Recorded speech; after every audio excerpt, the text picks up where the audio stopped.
The cell smelled of ozone and fear. Desmond Kane tested the bindings at his wrists for the 20th time, finding them as unyielding as before.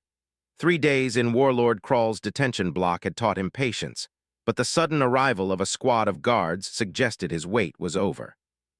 "On your feet, human," the lead guard barked, his translucent skin pulsing with bioluminescent warnings. "The Sovereign requests your presence." Desmond stood slowly, conserving energy. 8 years in the Galactic peacekeeping forces, followed by 5 as a freelance security specialist, had taught him to recognize when trouble was brewing. This wasn't an execution, it was something worse. The guards marched him through twisting corridors carved into the moon's bedrock, each turn bringing them deeper into Krall's fortress. They emerged into a vast chamber where hundreds of the Warlord's followers had gathered around a central platform.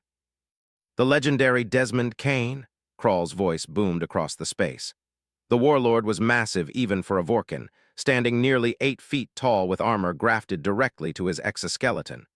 "I've heard tales of human adaptability, of your species' unique talent for making impossible choices." Desmond remained silent, scanning the room for exits, weapons, anything that might offer an advantage. "Today you demonstrate this quality for my court," Krall continued, gesturing toward the platform. 2 figures rose from beneath the floor, each secured to a metal column. On the left stood a female Sefiri, her crystalline skin refracting light in prismatic patterns across her slender form. To the right was a Draxian woman, scales shifting from emerald to obsidian as she strained against her restraints, her powerful tail lashing uselessly behind her. "Meet Elara, former strategic advisor to the Sefiri Conclave," Krall indicated the crystalline woman. "And Vex, once an elite guard in the Draxian Emperor's personal battalion." Both women looked at Desmond with expressions that mingled hope and resignation. "Each represents a faction I'm negotiating with," Krall explained. "Each has information I require, but I need only one, and my hospitality budget is limited." He laughed, the sound like stones grinding together. The platform's center opened, revealing a churning vat of corrosive chemical waste. "The mechanics are simple," Krall said, descending from his throne to circle Desmond. "Choose which lives, the other joins my collection of failures." He gestured to alcoves lining the walls, each containing preserved remains. "And if I refuse?" Desmond asked, voice steady despite the horror unfolding. "Then both die and you watch before joining them." Krall's mandibles clicked in amusement. "You have 1 minute to decide." Desmond's mind raced. The Sefiri, Elara, watched him with analytical intensity, her gem-faceted eyes calculating odds. The Draxian Vex had the coiled tension of a predator, muscular and dangerous even in captivity. 30 seconds, Krall announced. "This is barbaric," Desmond said, stepping closer to the platform. "It's entertainment," Krall corrected, "and a valuable lesson in interspecies diplomacy." Desmond noticed the control panel at the platform's edge, the guards' weapons configurations, the position of the overhead lighting arrays. A plan formed, desperate and with minimal chance of success, but better than choosing which woman would die for a tyrant's amusement. 10 seconds. "I've made my choice," Desmond said. "Excellent," Krall leaned forward eagerly. "Which one, human?" Desmond met the eyes of both captives in turn. "Neither." Before Krall could respond, Desmond dropped to one knee, slamming his bound hands against the control panel. Alarms blared as the chamber's emergency protocols engaged. In the confusion, he rolled beneath the guard's fire, using his bindings to trip one and steal his weapon. As the crowd scattered and security systems malfunctioned, Desmond made his move toward the platform, toward the 2 women who watched him with newfound wonder in their eyes.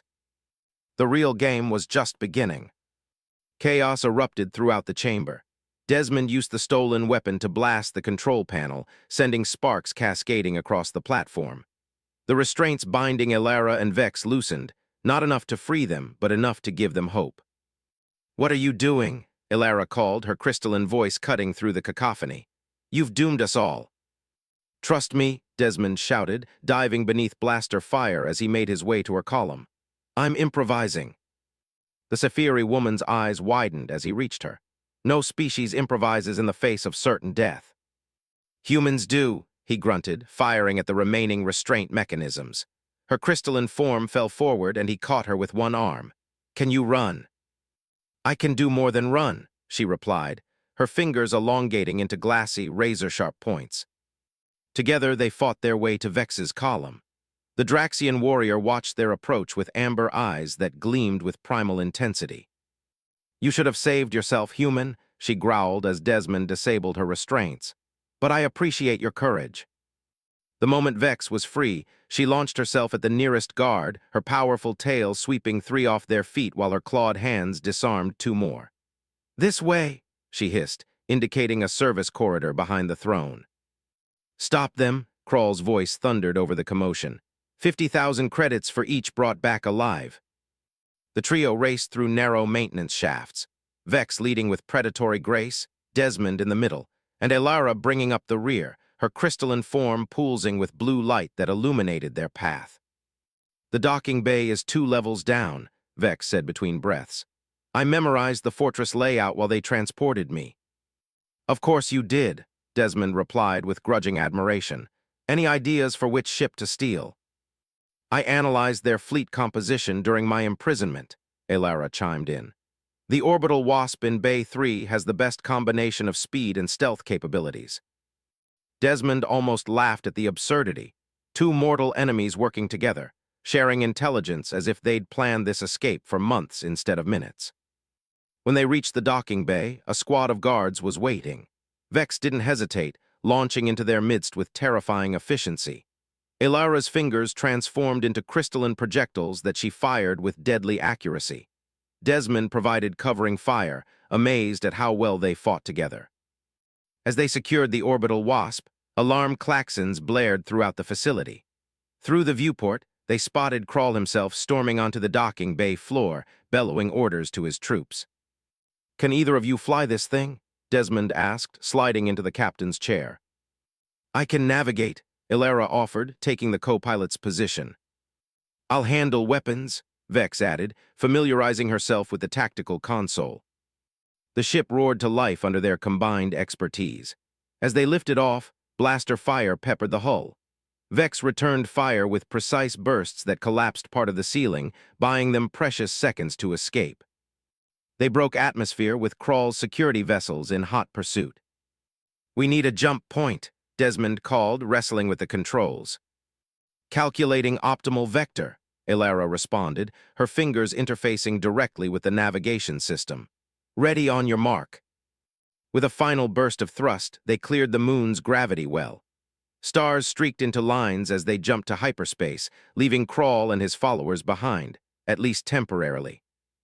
In the sudden quiet, the 3 fugitives looked at each other, really seeing one another for the first time. Elara's crystalline face caught the light from the control panels, refracting it in mesmerizing patterns. Vex's scales had settled into a deep emerald hue, signifying what Desmond guessed was relief or satisfaction. You could have chosen one of us, Vex said finally, breaking the silence. Why risk everything for both? Desmond leaned back in his chair, suddenly aware of every ache and pain from the escape. Where I come from, we don't play those kinds of games. An inefficient philosophy, Elara observed, though her tone carried no judgment, but one that saved our lives. What happens now? Vex asked, her tail curling and uncurling with nervous energy. Now, Desmond checked the navigation charts. Now we find somewhere to hide before Krawl puts that bounty on the galactic networks. What none of them said, what none needed to say, was that something had changed in that chamber. A bond forged in defiance of a tyrant's cruel game. What that would mean for them, only time would tell. The trading outpost on Helios 9 was neutral territory, a ramshackle collection of habitats and markets built into an asteroid field where questions weren't asked as long as credits flowed freely. It was the perfect place for 3 fugitives to disappear. They'd secured lodging in a converted cargo container on the outpost's outer ring. Small, but defensible.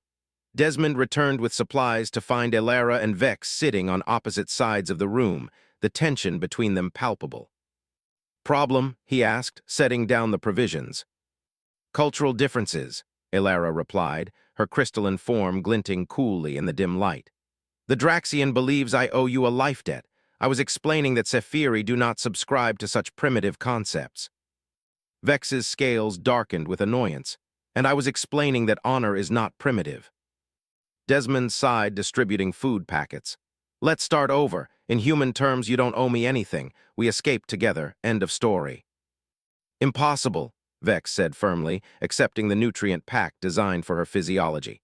You risked your life when you could have chosen one of us. In Draxian culture, such an act creates an unbreakable bond. I am honor-bound to you until the debt is repaid.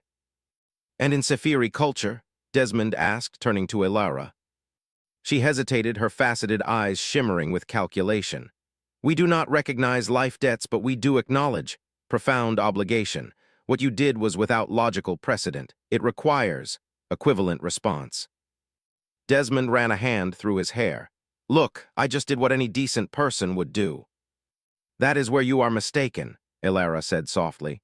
Most species would have chosen. Logic dictates preserving one life when two cannot be saved.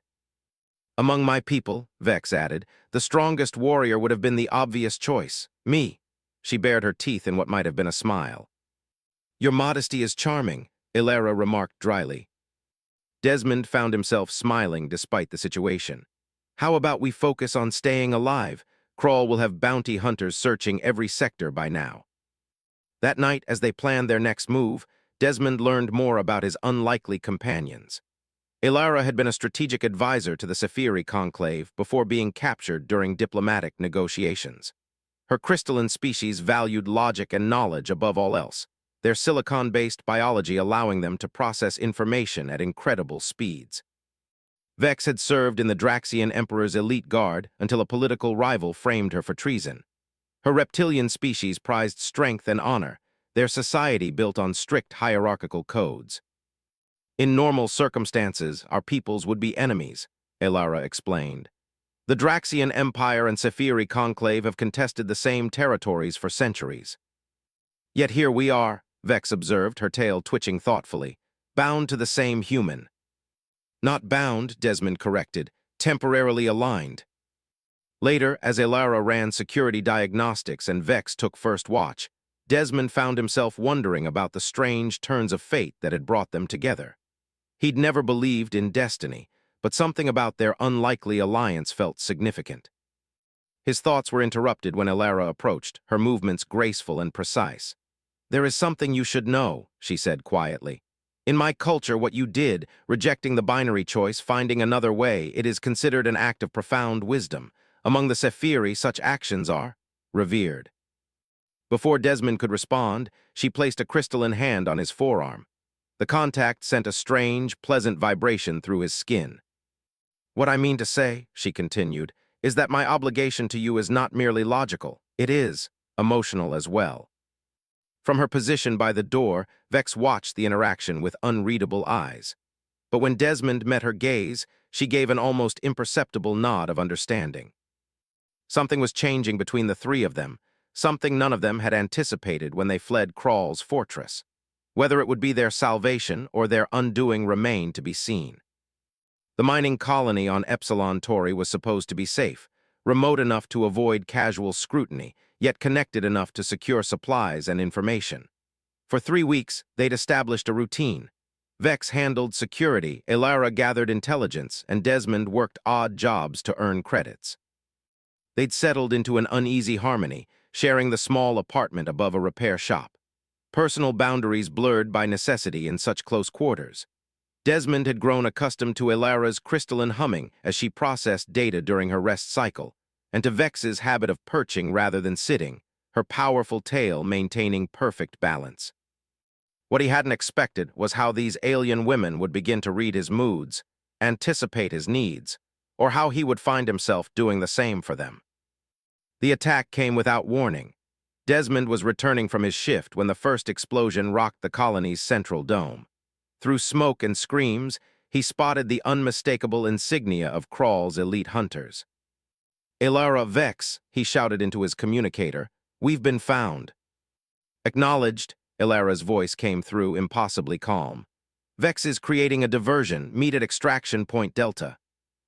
Desmond fought his way through panicked colonists, cursing Krall's disregard for civilian casualties.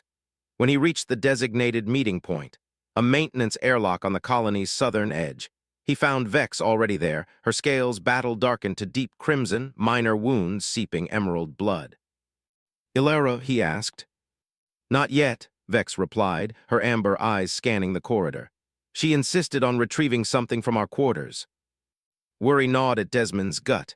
We can't wait much longer. She will come, Vex said with surprising conviction. She would not abandon her bondmates. Before Desmond could question the term, blaster fire erupted from the adjacent hallway. 3 of Krall's hunters advanced on their position, firing indiscriminately. Vex moved with predatory grace, using her tail to sweep one hunter off his feet while engaging another with her natural weapons. Desmond provided covering fire, but they were outnumbered and outgunned. Then suddenly, the corridor lights flickered and died. In the momentary darkness, crystalline shards whistled through the air, finding vulnerable points in the hunter's armor with uncanny precision. Ilara materialized beside them, her form glowing with internal light. I apologize for the delay, she said, holding up a small data crystal. This contains everything we need to neutralize Krall permanently. Together they fought their way to the docking bay, each protecting the others with fierce determination. When Vex took a blast meant for Desmond, he carried her the remaining distance. When hunters surrounded Ilara, Desmond and Vex moved as one to clear her path. They escaped aboard a mining shuttle, battered but alive. As they broke orbit, Desmond treated Vex's wounds while Ilara piloted. You saved my life back there, he said softly, applying medical sealant to a gash on Vex's shoulder. As you saved mine in Krall's chamber, she replied, her voice unusually gentle. The debt shifts between us now. From the pilot's seat, Ilara spoke without turning. There is no debt between those who are bonded. The word hung in the air between them. Bonded. Not allies, not companions, but something deeper, something that transcended their different species and cultures. Later, as they drifted through the void between systems, Desmond found himself between his 2 protectors, Vex's strong, scaled body on one side, Ilara's cool, crystalline form on the other. Physical closeness had become natural to them, necessary even. In Draxian tradition, Vex murmured, her clawed hand intertwining with his, warrior bonds can surpass even blood ties. The Sephiri have similar concepts, Ilara added, her faceted fingers tracing patterns on his skin that left tingling sensations, though we describe it as resonance rather than bonding. And in human tradition, Vex asked, her amber eyes searching his. Desmond thought carefully before answering. In human tradition, when people choose each other despite every reason not to, despite danger and difference, we call that love. The silence that followed was not uncomfortable, but weighted with possibility. Then, with deliberate intent, Vex leaned forward to press her forehead against his, the ultimate gesture of trust among her people. Ilara's crystalline form pulsed with warming colors as she completed their circle, her touch both alien and intimately familiar. In that moment, the bond that had begun in defiance of Krall's cruel game transformed into something none of them had anticipated, but all of them now embraced. The abandoned space station orbiting Proxima Centauri had once been a scientific outpost before the star's instability forced evacuation. Now it served as the perfect trap, remote, defensible, and equipped with systems Ilara could manipulate to their advantage. For 3 months they'd prepared, gathering intelligence, resources, and allies who also suffered under Krall's tyranny. The bounty on their heads had tripled, but it had brought an unexpected advantage, Krall's obsession with capturing them personally. He's taking the bait, Ilara announced, her crystalline form interfacing directly with the station's sensor array. 2 battle cruisers and his personal vessel approaching from Sector 7. Desmond nodded, checking his modified pulse rifle one last time. Time to end this. Vex finished applying traditional Draxian war markings to her scales, the phosphorescent patterns glowing against her emerald skin. For what he did to us, she said, her voice low and dangerous, and to countless others. The plan was risky but elegant. Ilara had designed a cascade failure that would disable Krall's ships without destroying them, stranding him aboard the station. Vex had trained a small force of resistance fighters who would handle Krall's guards. Desmond would face the warlord himself, a confrontation Krall's pride would not allow him to refuse. What none of them had planned for was the depth of Krall's hatred. When his forces boarded the station, they deployed biological weapons designed specifically to target Sephiri and Draxian physiology. Alara collapsed mid-transmission, her crystalline form clouding with toxins. Vex fought through the effects longer, her powerful immune system resisting, but eventually succumbed as well. Desmond found them both in the control center, their normally vibrant forms dulled and failing. "Go," Alara whispered, her voice crackling with static. "Complete the mission." "He comes for you," Vex added, struggling to maintain consciousness. "We will recover, but you must face him now." Rage like nothing Desmond had ever known burned through him. He'd started this journey refusing to choose between lives. Now he was choosing to avenge them. Krull waited in the station's central chamber, his massive form even more heavily armored than before. "The human who defied me," the warlord rumbled. "I've studied your species since our last encounter, so emotional, so attached to those who should be merely tools or rivals." "You're right about one thing," Desmond replied, activating the neural link Alara had designed, a connection to the station's systems that would give him one critical advantage. "I am attached." The battle that followed would be recounted in whispers throughout the sector for years to come.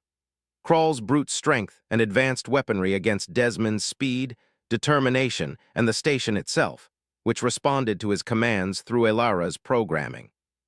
When Desmond finally stood victorious over the fallen warlord, he didn't waste time with speeches or revenge. Instead, he activated the containment field that would hold Krull until authorities arrived. Authorities who had long wanted the warlord but lacked evidence of his crimes. Evidence that Alara had meticulously collected in her data crystal. When Desmond returned to his companions, he found them recovering, the station's medical systems having neutralized the toxins. Their reunion was wordless, a tangle of limbs, scales, and crystal as they held each other, boundaries between species meaningless in the face of what they'd become to one another. 3 months later, on a verdant world far from Krull's former territory, they watched triple moons rise above an azure sea.